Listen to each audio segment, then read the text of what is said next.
The Western diet, a recipe for disaster.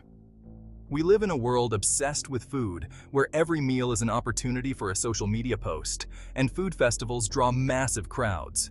Yet, despite this obsession, so many of us struggle to eat well. The choices can be overwhelming, leaving us confused and often opting for convenience over nutrition. Supermarkets overflow with endless choices, from fresh produce to pre-packaged meals. The sheer variety can be both a blessing and a curse. But are they really food? Processed meals, sugary drinks, and snacks loaded with preservatives and artificial flavors dominate the aisles. These items, often marketed as convenient and tasty, fill our shopping carts, pushing out the natural, wholesome foods our bodies truly need. This modern Western diet, far removed from the natural foods our bodies evolved to eat, has created a global health crisis. Traditional diets, rich in whole foods, have been replaced by processed alternatives. The consequences are dire. Obesity, heart disease, and other diet-related illnesses are on the rise, affecting millions worldwide. Type 2 diabetes, once rare, is now rampant. Doctors are increasingly spending their time advising patients on diet and lifestyle changes. We're facing a future where chronic illness becomes the norm, with many spending their later years managing multiple health conditions. We urgently need to rethink our relationship with food. It's time to rediscover a way of eating that nourishes us rather than harms us. Choosing fresh, whole foods over processed options can make a significant difference. This is where Pollan's work becomes essential. His insights offer a path forward, away from the pitfalls of the modern diet. In his book, In Defense of Food, he offers a clear and powerful critique of the modern food industry and provides a roadmap back to healthy eating. Pollan's simple yet profound advice, "Eat food, not too much, mostly plants," encapsulates a philosophy that can lead us back to health. By embracing these principles, we can reconnect with the natural world, support sustainable agriculture, and improve our overall well-being. It's a journey back to basics, but one that promises a healthier future for all. Farmers markets, community gardens, and local food initiatives are all steps in the right direction. They bring us closer to the source of our food and help us make better choices. Cooking at home, involving family members, and teaching children about the importance of good nutrition can also play a crucial role in this transformation. Together, we can turn this recipe for disaster into a recipe for health and happiness. Pollan argues that we've become lost in a world of nutritionism, a way of thinking about food that reduces it to its individual nutrients, rather than seeing it as a whole. This perspective often leads us to focus on specific nutrients like protein, fat, or vitamins, while ignoring the overall quality and natural complexity of the food itself. This reductionist approach ignores the complex interplay of compounds within food and their effects on our bodies. It also creates the perfect environment for food companies to market processed products as healthy by simply adding a few vitamins and minerals. This can be misleading, as it suggests that these fortified foods are just as good as whole, unprocessed foods.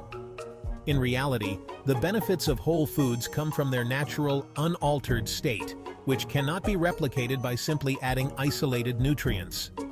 Pollan emphasizes the importance of returning to a more holistic view of food, one that values the synergy of its components and the traditional ways of eating that have sustained human health for generations. Traditional cultures, on the other hand, have thrived for centuries on diets based on whole, unprocessed foods. These foods are often grown locally, harvested at their peak, and consumed in their natural state, preserving their nutritional integrity and flavor. These diets, passed down through generations, emphasize fresh, local ingredients and simple cooking methods. Families gather to prepare meals together, using recipes that have been handed down, often by word of mouth, from one generation to the next. They don't require complicated calorie counting or nutrient tracking. Instead, the focus is on balance and variety, ensuring that each meal is both nourishing and satisfying. Instead, they rely on a deep understanding of food and its role in maintaining health and well-being. Elders share their wisdom about the healing properties of certain foods and the importance of seasonal eating. These traditional ways of eating recognize that food is more than just the sum of its parts.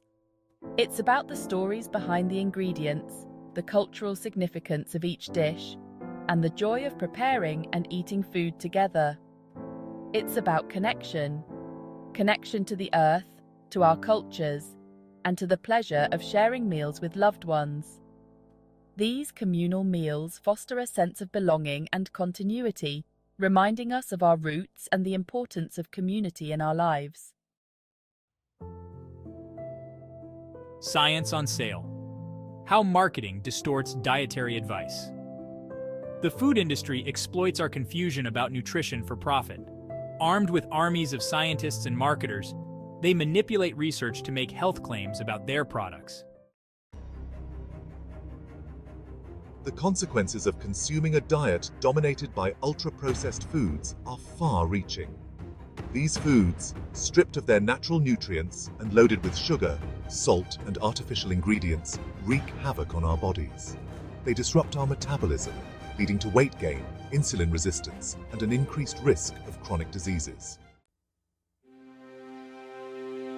In his book, In Defense of Food, he offers a clear and powerful critique of the modern food industry and provides a roadmap back to healthy eating.